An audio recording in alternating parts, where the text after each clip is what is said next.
Bonjour aux parieurs et aux amateurs de MMA.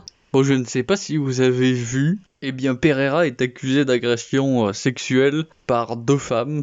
Bon, j'aime pas trop parler de ça, parce que toutes les accusations qui tournent autour des violences sexuelles, des viols, tout ça, c'est toujours tellement flou, c'est toujours tellement complexe à prouver, à établir, dans un sens comme dans l'autre. Ce que je veux dire, c'est que à prouver que ça a été commis ou non, que franchement, moi je préfère me tenir aussi éloigné que possible de ce sac de nœuds. Puis je peux pas nier que les femmes qui ont un OnlyFans, je suis pas spécialement bien disposé envers elles. J'ai plus de respect pour les prostituées. Mais je tiens à rappeler quand même, vous me suivez, vous faites partie des sachants, mais c'est pour tous ceux qui arriveraient comme ça, que ça reste pour l'instant au stade des on dit, il n'y a pas eu de jugement, il n'y a pas eu de procédure qui permettrait d'établir la véracité de ce dont il est accusé.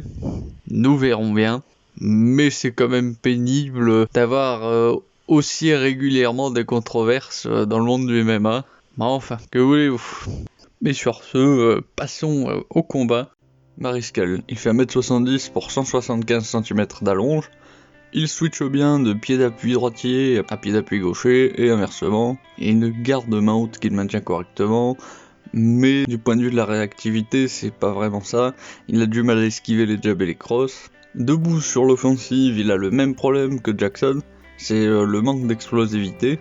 Et alors il y a quand même quelque chose d'inquiétant, c'est qu'il fait souvent, et qui tend à montrer que sa lutte elle doit être médiocre, puisqu'il nous montre pas vraiment de double leg, de single leg, c'est que il se contente souvent d'emmener son adversaire dans le clinch, pour ensuite essayer de l'amener au sol.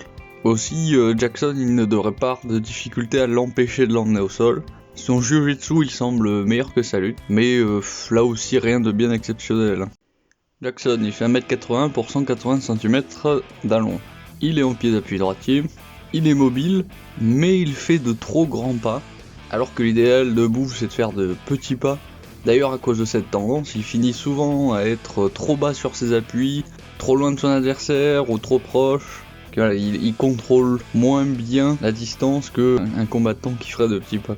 Contre Sabatini, il a eu une agressivité intelligente, il a vu la faille et il a foncé dedans. Et surtout au sol il a eu le bon réflexe de glisser ses jambes sous les jambes de Sabatini pour qu'elles soient surélevées et ainsi lui faire perdre ses appuis au sol. S'il ne l'avait pas fait, ça aurait permis à Sabatini de se relever.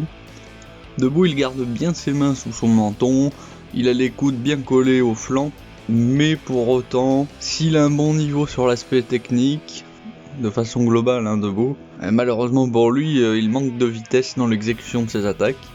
Il a le bagage technique, mais il lui manque ce petit plus des qualités athlétiques.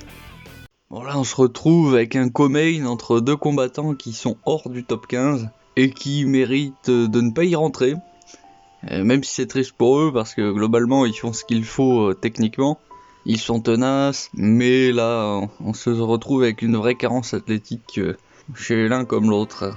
Si je dois me prononcer, je donnerai un léger avantage pour victoire par décision de Damon Jackson, avec son avantage en force physique, qui comptera surtout en grappling, mais c'est difficile d'avoir une tendance nette, vu qu'ils sont pas loin d'être à égalité en niveau global.